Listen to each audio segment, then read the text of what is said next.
आज जर तुम्ही सोने घ्यायचं ठरवत असाल, तर हा व्हिडिओ शेवटपर्यंत पाहिला नाही, तर कदाचित तुमचं हजारो, लाखोंचं नुकसान होऊ शकतं.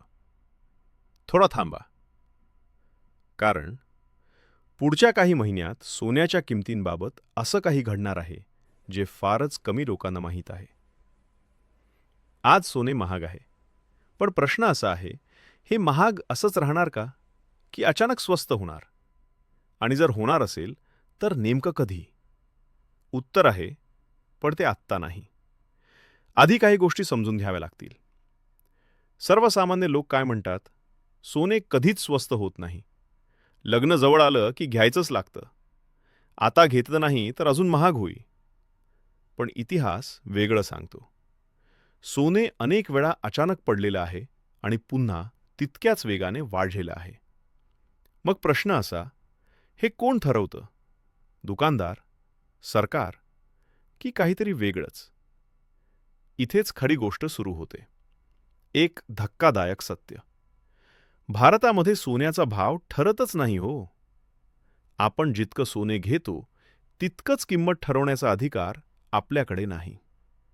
सोन्याचा भाव ठरतो परदेशात, जागतिक बाजारात डॉलरच्या हालचालींवर. मग प्रश्न असा, आंतरराष्ट्रीय बाजारात सध्या काय घडतंय? इथे सस्पेन्स अजून वाढतो.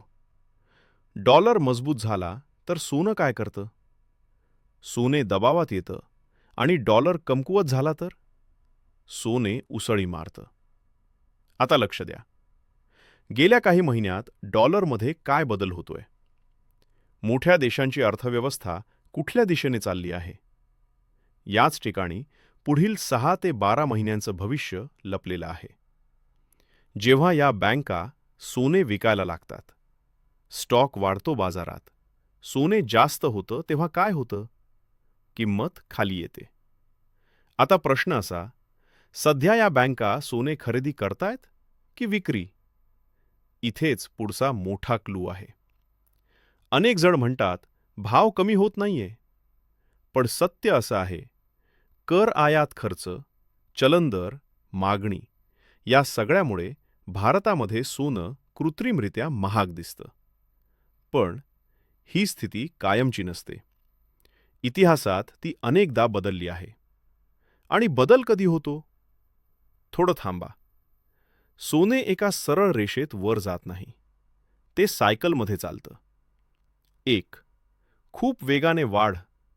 2. थोडा काळ स्थिर. 3. अचानक घसरण. 4. पुन्हा वाढ. आत्ता आपण या सायकलच्या कोणत्या टप्प्यावर आहोत, हे समजलं तर उत्तर जवळ येतं. सोने स्वस्त तारीख पाहून होत नाही. ते परिस्थिती बदलली की होतं. पण सध्या संकेत काय सांगतात? पुढील 3 ते 6 महिन्यात जागतिक पातळीवर सोन्यावर दबाव येण्याची शक्यता तयार होतीये. म्हणजे काय? अचानक मोठी घसरण नाही, पण हळूहळू किंमत कमी होण्याचा टप्पा. मोठी खरेदी करायची असेल, आत्ता घाई नको. टप्प्याटप्प्याने पहा, पुढचे काही महिने निर्णायक. आज तुम्ही हा व्हिडिओ पाहिला म्हणून कदाचित उद्या तुमचे पैसे वाचतील. कारण सोनं केव्हा घ्यायचं हे जितकं महत्त्वाचं, तितकंच केव्हा थांबायचं हेही महत्त्वाचं आहे. आज सोनं इतकं महाग आहे, की सामान्य माणसाचं स्वप्न होत चाललंय. पण तुम्हाला माहिती आहे का? इतिहासात सोनं सर्वात जास्त महाग असतानाच ते सर्वात वेगात स्वस्त झालं आहे. प्रश्न हा नाही की सोनं स्वस्त होईल का? खरा प्रश्न आहे, ते इतकं स्वस्त कधी आणि कशामुळे होईल, की लोकांना विश्वासच बसणार नाही. युद्ध, मंदी, भीती. शेअर मार्केट पडतं तेव्हा लोक सोन्याकडे धाव घेतात. बँकांवर, चलनावर विश्वास कमी झाला की सोनं चमकतं. पण एक गोष्ट लक्षात ठेवा, इतिहासात सोनं कधीच एकसारखं वर जात नाही. ते वर गेलं की खाली येणं ठरलेलंच असतं. सामान्य माणूस नाही, मोठ्या बँका, आंतरराष्ट्रीय फंड, देशांची मध्यवर्ती बँक, हे लोक सोनं खरेदी करतात. पण नेहमी जास्त भावात नाही. ते वाट पाहतात, अगदी योग्य क्षणाची. डॉलर मजबूत, इखं सोनं कमजोर, डॉलर कमजोर, इखं सोनं मजबूत. आणि इथेच एक धक्कादायक गोष्ट आहे. जेव्हा जगाला वाटतं की डॉलर संपलाच, तेव्हाच डॉलर अचानक मजबूत होतो आणि सोनं कुणालाही कल्पना न देता घसरतं. बँक एफ.डी., बॉन्ड, सेव्हिंग व्याज वाढलं की सोनं कंटारवाणं वाटतं. सोनं व्याज देत नाही, पण जेव्हा व्याज खूपच आकर्षक होतं, तेव्हा सोन्याकडून लोक नजर वळवतात.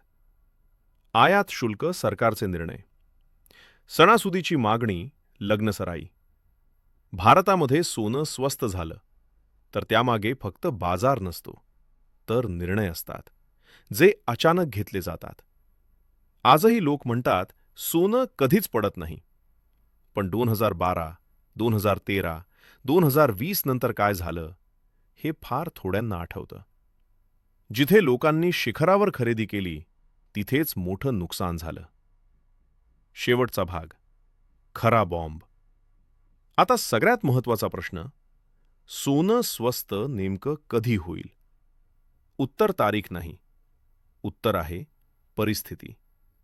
सोनं स्वस्त होईल जेव्हा युद्धाची भीती कमी होईल, जागतिक अर्थव्यवस्थेत स्थिरता येईल, डॉलर मजबूत होईल, व्याजदर जास्त काळ वर राहतील, मोठे खेळाडू नफा वसुली सुरू करतील. आणि हे सगळं एकाच वेळी घडतं, तेव्हा सोनं हळू नाही तर धक्कादायक वेगात स्वस्त होतं. आज जवळजवळ प्रत्येक मध्यमवर्गीय माणूस विचारतोय, सोनं एवढं महाग असताना घ्यायचं की थांबायचं? कोणी म्हणतं भाव पडणार, कोणी म्हणतं अजून वाढणार. पण खरी माहिती मध्येच दडलेली आहे. आणि ती माहिती समजली तर निर्णय चुकणार नाही. हा सगळ्यात महत्त्वाचा भाग आहे.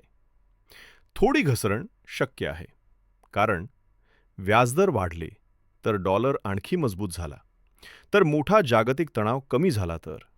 पण मोठी घसरण, जसं 5 ते 10 हजार, तात्काळ होण्याची शक्यता कमी आहे. म्हणजेच भाव थोडे खाली येऊ शकतात, पण कोसळतील असं नाही. समजा तुम्ही म्हणालात, भाव पडल्यावरच घेईन, आणि जर अचानक युद्ध वाढलं, शेअर बाजार पडला, सरकारकडून नवा टॅक्स आला तर? सोनं अजून महाग होईल. मग आजचा भाव स्वस्त वाटेल म्हणूनच पूर्ण थांबणं हा सगळ्यात मोठा धोका आहे. उदाहरण, हा सगळ्यात साधा निर्णय आहे. सोनं आत्ता घ्यायचं की थांबायचं? पूर्ण थांबू नका.